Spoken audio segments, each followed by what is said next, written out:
tahan bola, menunggu bantuan atau juga supporting dari rekan-rekannya. Saria Abimanyu, dan ini dia, kita lihat pemirsa semua peluang.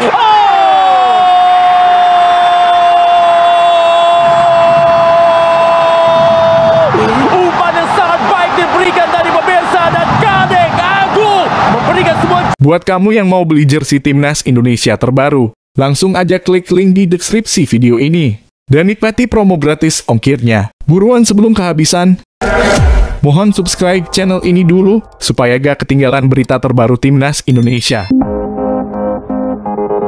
Kabar gembira. Amunisi tambahan pemain naturalisasi jelang Piala Dunia U20 tahun 2023. Wonderkids Bayern Munchen keturunan Indonesia PSSI siapkan proses naturalisasi atau tidak? Ini penjelasannya. 3 pemain keturunan dikabarkan akan segera mendapatkan status WNI. 3 pemain yang saat ini menjadi fokus dari PSSI untuk dinaturalisasi ialah Ivar Jenner, Justin Hubner, dan Rafael. Di luar ketiga pemain tersebut ada juga pemain keturunan Indonesia yang saat ini merintis karir bersama tim junior Bayern.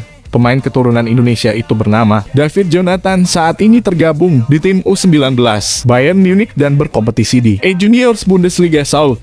Pemain kelahiran 26 Januari 2004 ini, menurut akun Football Indonesia, punya darah Indonesia dari ayah sedangkan ibunya berasal dari Belanda. Saat ini Jonathan memiliki kewarganegaraan Luxembourg dan sudah bermain di tim U19 negara. Kecil itu karir Jonathan di Bayern sendiri masih panjang. Satu dengan Most Miller diperpanjang kontraknya oleh Bayern Munich pada Februari 2020. 2 tim berjuluk dari Rotten itu juga perpanjang 3 pemain muda termasuk David Jonathan. Pada musim ini Jonathan telah memainkan 7 pertandingan bersama tim U19 Bayern United. Dari 7 pertandingan hanya 1 laga Jonathan bermain bersama Ibrahimovic. Sebelum main di tim U19, Jonathan sempat bermain di tim U17 dan mencetak 2 assist dari 5 pertandingan. 2 assist itu dicetaknya saat laga melawan Serre dan minus O5. Lebih lanjut, David Jonathan adalah pesepak bola dari klub Liga Jerman Bayern Munchen U19, merupakan pemain keturunan Indonesia.